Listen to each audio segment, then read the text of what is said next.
Renungan Hari Minggu Biasa ke-30 tahun A, Minggu 29 Oktober 2023. Perintah yang harus ditaati yakni cinta kepada Allah dan sesama. Bacaan pertama diambil dari kitab Keluaran bab 22 ayat 21 sampai 27. Bacaan kedua dari surat pertama Rasul Paulus kepada jemaat di Tesalonika bab 1 ayat 5c sampai 10 dan bacaan Injil dari Injil Matius bab 22 ayat 34 sampai 40. Saudara-saudariku terkasih, bila sebuah pertanyaan dilontarkan, sudahkah kamu mempraktekkan cinta kasih terhadap Tuhan dan sesama? Jawaban yang diberikan adalah sudah. Namun bila pertanyaan yang dilontarkan adalah, sudahkah kamu mempraktikkan cinta kasih secara benar dan sungguh-sungguh? Jawaban yang diberikan adalah sangat bervariasi. Ada yang sudah, ada yang separuh sudah, dan ada yang katakan sulit dipraktekkan sungguh-sungguh dan benar. Memang harus kita akui bahwa bahasakan cinta itu gampang, tetapi mempraktekkan cinta sulit. Bagaimana seharusnya sebagai orang Kristiani, kita harus mewujudkan praktek hukum kasih secara baik dan benar. Saudara-saudariku terkasih, bacaan pertama penulis kitab Keluaran mengemukakan sikap Allah yang sungguh sangat peduli terhadap nasib manusia, teristimewa orang-orang asing, orang-orang miskin, para janda dan yatim piatu. Ia memerintahkan kepada umat Israel agar jangan diapa-apakan mereka, kecuali harus diberi perhatian dan dikasihi. Jika kamu menyusahkan janda dan yatim piatu, maka aku akan menggarang. Artinya apa? Mereka dituntut agar berlaku adil, penuh kasih, secara baik dan benar terhadap orang-orang miskin, yatim piatu, dan janda. Inisiatif cinta kasih terhadap sesama, khususnya yang menderita, bersumber dari Allah sendiri. Mengapa Allah bertindak demikian? Mengapa Allah bersikap demikian? Karena Allah adalah kasih. Dia sumber kasih. Dia penyalur kasih. Dia mengutamakan kasih di atas segala-galanya.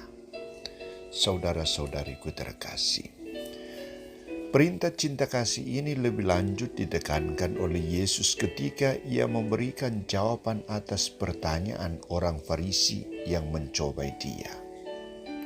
Yesus lebih menekankan soal cinta kasih yang pertama dan utama, dan cinta kasih yang kedua yang juga sangat penting. Kasihilah Tuhan Allahmu dan kasihilah sesamamu seperti dirimu sendiri.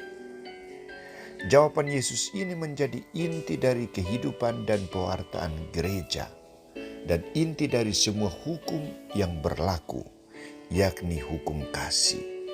Kasih terhadap Allah dengan segenap jiwa, pikiran, kehendak, dan kasih terhadap manusia seperti diri sendiri.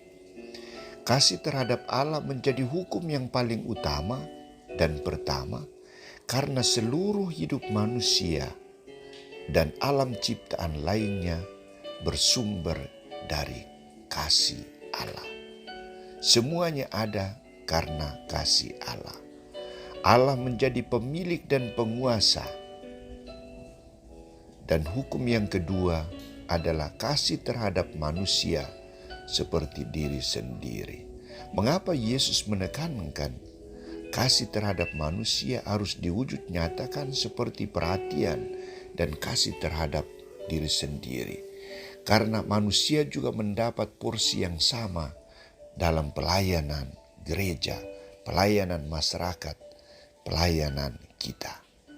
Cinta kasih terhadap Allah dan manusia harus menjadi tolok ukur dari segala tindakan kita. Tindakan kita harus menghadirkan kasih dan kebaikan dari Allah. Kasih yang diajarkan oleh Allah sejak awal mula harus diteruskan oleh setiap manusia. Mengapa? Karena kasih adalah sumber hidup manusia. Yesus Kristus mau mengajak para murid dan orang yang bertanya kepadanya untuk melepaskan sikap egonya, menjauhkan diri dari segala kemunafikan, sikap ketidakadilan, dan mengutamakan hukum kasih. Dan bila kedua hukum ini dipraktekkan dengan sungguh, manusia akan mengalami damai sejahtera. Tetapi bila tidak dipraktekkan dengan sungguh, manusia akan mengalami keruntuhan dalam hidupnya, kehancuran dalam hidupnya, kematian dalam hidupnya. Saudara-saudariku terkasih, bagaimana sikap kita?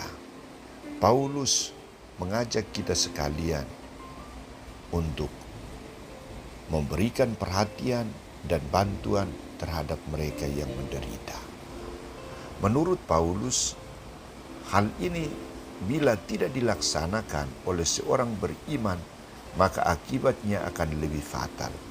Banyak orang akan meninggalkan gereja, meninggalkan imannya dan mulai bertindak tidak sesuai dengan ajaran iman, yakni cinta kasih. Apa yang dicemaskan oleh Paulus terjadi pada saat ini dalam dunia modern, yakni ketidakadilan, pemerasan, dan lain sebagainya. Kita diharapkan untuk bijaksana dalam kehidupan dan sikap serta tindakan kita yang harus bersumber dari kasih dan terpancar dalam tindakan kasih. Semua aspek kehidupan harus diperhatikan dengan sungguh-sungguh dan seimbang antara satu dengan yang lain. Perhatian terhadap Allah sebagai yang utama dan juga perhatian terhadap manusia seperti diri sendiri. Mari kita coba, kita usahakan. Bila kita bersikap secara baik, kasih terhadap Allah dan manusia, kita sendiri akan menghadirkan kasih dan menjadi sumber kasih bagi Allah dan sesama. Amin.